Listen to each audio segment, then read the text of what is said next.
بسم اللہ الرحمن الرحیم۔ السلام علیکم۔ کچھ دن پہلے ایک حدیث میری نظر سے گزری۔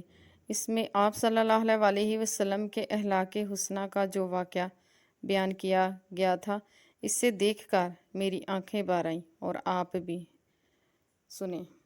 حضرت انس بن مالک فرماتے ہیں کہ ایک دفعہ نبی اکرم صلی اللہ علیہ وسلم کے ساتھ جا رہا تھا۔ آپ نے نجران کی بنی ہوئی جوڑے حاشیے کی چادر اوڑھ رکھی تھی۔ اتنے میں ایک دیہاتی شخص نے آپ صلی اللہ علیہ وسلم کو گھیر لیا اور زور سے آپ کو کھینچا۔ میں نے آپ کے شانے کو دیکھا، اس پر چادر کے کونے کی نشان پڑ گیا تھا۔ پھر وہ شخص بولا، اللہ کا مال جو آپ کے پاس ہے اس میں سے مجھے بھی کچھ دیں۔ آپ صلی اللہ علیہ وسلم نے اس کی طرف دیکھا تو مسکرا دیے، اور اس کے بعد آپ صلی اللہ علیہ وسلم نے اسے مال دینے کا حکم دیا۔ صحیح واقعے سے عفو درگزر کا پہلو تو نمایاں ہوتا ہی ہے، لیکن اس کے ساتھ ساتھ ایک اور کمال کی چیز بھی یہ ہمیں نظر آتی ہے کہ ہمیں اپنے جذبات پر قابو رکھنا ہے۔ اس واقعے سے عفو درگزر کا پہلو تو نمایاں ہوتا ہی ہے، لیکن اس کے ساتھ ساتھ ایک اور کمال کی چیز بھی ہمیں نظر آتی ہے کہ ہمیں اپنے جذبات پر قابو رکھنا ہوگا۔ اس سے آج کی جدید دنیا میں ایموشنل انٹیلیجنس کا نام دیا گیا ہے، یعنی جذباتی ذہانت، اور تحقیق نے ثابت کیا ہے کہ جو انسان اپنے جذبات پر قابو رکھ سکتا ہے وہ زندگی میں کامیابی حاصل کر سکتا ہے۔ اس حدیث میں ہم یہ بات سمجھ سکتے ہیں کہ یہ حیثیت انسان آپ صلی اللہ علیہ وسلم کو اپنے جذبات پر کس طرح قابو حاصل تھا کہ ایک اجنبی شخص حضرت صلی اللہ علیہ وسلم کو بغیر کسی قصور کے تکلیف دی۔ اس تکلیف کے آثار نبی اکرم صلی اللہ علیہ وسلم کے جسم پر نمایاں ہو گئے، لیکن اس کے باوجود حضور رحمت عالم صلی اللہ علیہ وسلم نے نہ صرف اسے معاف کیا بلکہ مسکراہٹ کے ساتھ جواب دیا، اور پھر اس کا مطالبہ بھی مان لیا۔ یقیناً ایسا اخلاق کسی عظیم انسان کا ہی ہو سکتا ہے۔ ایسی شخصیت ہی اس قابل ہے کہ پوری انسانیت کے لیے ایک مکمل کامل نمونہ ہو۔ آپ اگر حضور نبی اکرم صلی اللہ علیہ وسلم کی زندگی پر نگاہ ڈالیں تو معلوم ہوتا ہے کہ آپ نے 23 سال کے عرصے میں ایک عظیم انقلاب برپا کر دیا تھا۔ عرب کے وہ لوگ جو جہالت کی اتھاہ گہرائیوں میں پڑے ہوئے تھے، جنہیں اونٹ چرانے کا طریقہ نہیں تھا، اونٹ چرانے کا بھی ڈنگ نہیں تھا، لیکن جب رسول نبی اکرم صلی اللہ علیہ وسلم کی صحبت میں آئے تو پھر وہ کیسو کسریٰ کے فتحین بنے، یعنی کیسو کسریٰ کو بھی فتح کیا۔ اس انقلاب کی ایک بڑی وجہ آپ صلی اللہ علیہ وسلم کا صبر اور عفو درگزر والا رویہ تھا۔ یہ آپ کی طاقت تھی کہ جس کے ذریعے نبی رحمت صلی اللہ علیہ وسلم نے طائف کے پتھراؤ، شیب ابی طالب کا 3 سال مشرتی بائیکاٹ اور شدید قسم کی بھوک و پیاس، جنگ احد میں دندان مبارک کی شہادت سمیت بے شمار اذیتناک لمحات برداشت کیے۔ صبر و تحمل کی ایسی مثالیں قائم کی کہ دشمن بھی اپنے کیے پر شرمندہ ہو گیا اور اسلام لانے پر مجبور ہو گیا۔ حضرت علی کرم وجہ اللہ کا قول ہے کہ خاموشی سے بہتر کوئی جواب نہیں، اور معاف کرنے سے بہتر کوئی انتقام نہیں۔ معافی وہ عظیم اخلاقی صفت ہے جس کی بدولت انسان اپنے دشمن کو بے بس کر دیتا ہے۔ یہ احسان کا وہ دائرہ ہے جس پر آ کر بڑے سے بڑے ظالم کا بھی دل پگھل جاتا ہے اور وہ اپنے کیے پر شرمسار ہوتا ہے۔ معاف کرنے والا انسان کو فوری فائدہ یہ ملتا ہے کہ اس کے دل و دماغ سے تکلیف کا بوجھ اتر جاتا ہے۔ در حقیقت یہ وہ خطرناک بوجھ ہے جس کا حجم وقت کے ساتھ بڑھتا رہتا ہے اور انسان کے دل و دماغ میں انتقام کی آگ بھی بھڑکاتا رہتا ہے۔ لیکن جیسے ہی انسان اپنے ساتھ ہونے والی زیادتی کو معاف کر دیتا ہے، اس آگ پر منو پانی پھر جاتا ہے اور وہ شخص نفسیاتی اور روحانی طور پر ہلکا پھلکا ہو جاتا ہے۔ ایک مسلمان کے لیے اللہ تعالیٰ کی رضا سے بڑھ کر کوئی انعام نہیں جسے یہ اعزاز مل جاتا ہے تو گویا اس کی زندگی کا مقصد پورا ہو گیا۔ ہر انسان اللہ تعالیٰ کی رضا حاصل کرنے کے لیے مختلف طرح کے اعمال کرتا ہے، لیکن معافی ایک ایسا عمل ہے جس کی دولت اللہ تعالیٰ کی رضا اور اس کی محبت بہت جلد حاصل ہو جاتی ہے اس شخص کو۔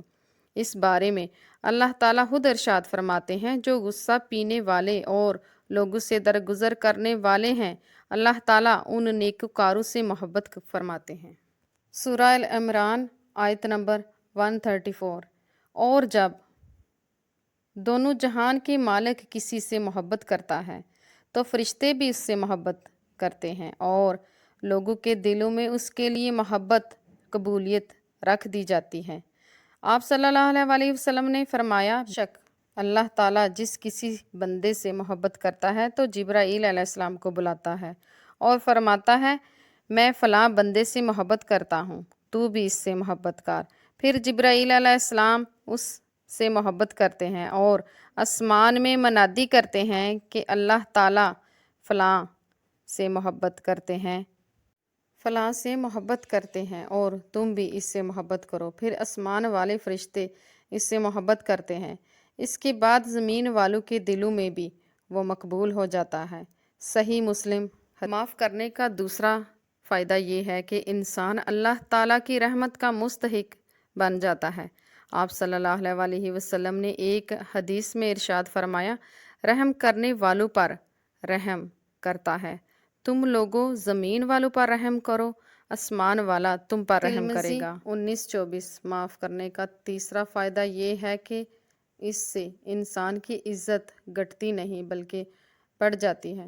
آپ صلی اللہ علیہ وسلم نے فرمایا، جو بندہ معاف کرتا ہے اللہ اس کی عزت بڑھا دیتا ہے۔ صحیح مسلم کی حدیث۔ معاف کرنے کا چوتھا فائدہ یہ ہے کہ اس سے انسان عام نہیں رہتا بلکہ خاص بن جاتا ہے۔ معاف کرنے کی 3 کیفیت ہیں۔ پہلی کیفیت یہ ہے کہ انسان کے ساتھ ظلم ہو اور وہ بدلہ نہ لے۔ گوتم بدھ کا ایک مشہور واقعہ، وہ کسی دورے پر تھا، وہ ایک گاؤں میں پہنچا، وہاں کے لوگوں کو وعظ و نصیحت کرنے لگا۔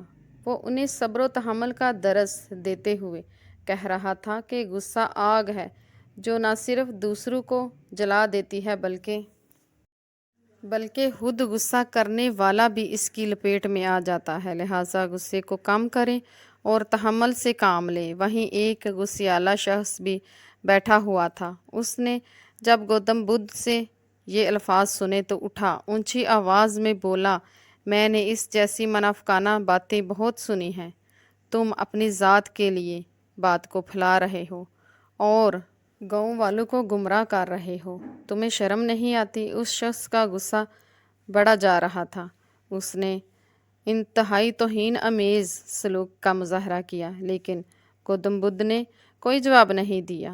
وہ وعد ختم کر کے اپنے ساتھیوں سمیت دوسرے گاؤں کی طرف چل پڑا۔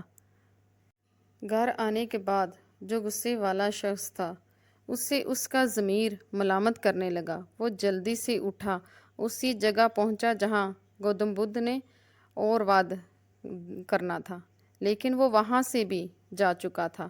وہ گھر واپس آ گیا، لیکن ساری رات اپنے اس عمل، اس رویے سے پچھتاتا رہا۔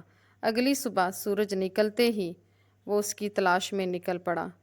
جہاں گوتم بدھ کا وعد ہو رہا تھا وہ وہاں پہنچا۔ وہ لوگوں کے درمیان رستہ بناتا ہوا گوتم بدھ کے قریب پہنچا، اس کے پاؤں میں معافی مانگنے لگا تو گوتم بدھ نے حیرانگی کے ساتھ اسے دیکھا اور پوچھا، بھائی تم کون ہو؟ وہ شخص کہنے لگا، آپ نے مجھے نہیں پہچانا؟ میں وہی شخص ہوں جس نے کل آپ کے ساتھ گستاخی کی تھی، مجھے اپنے فعل پر انتہائی شرمندگی ہے، مجھے معاف کر دیں۔ گوتم بدھ نے جواب دیا پرسکون انداز میں، بھائی تم جس کی بات کر رہے ہو وہ تو گزشتہ کال تھا، وہ دن گزر چکا، گزرے ہوئے کال کو میں وہیں چھوڑ آیا ہوں۔ معاف کرنے کا 5واں طریقہ یہ ہے کہ معاف کرنے والا انسان نفسیاتی اور جسمانی طور پر صحت مند رہتا ہے، اس کا مدافعتی نظام مضبوط ہوتا ہے۔ ہر معاف کرنے والا ایک دلچسپ، خوشگوار مزاج والا انسان ہو جاتا ہے۔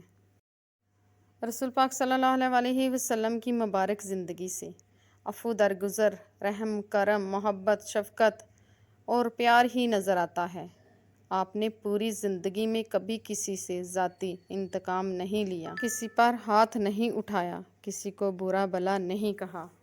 ہمیں حضور پاک صلی اللہ علیہ وسلم کی زندگی سے سبق حاصل کرنا چاہیے اور ان کے نقش قدم پر چلنا چاہیے۔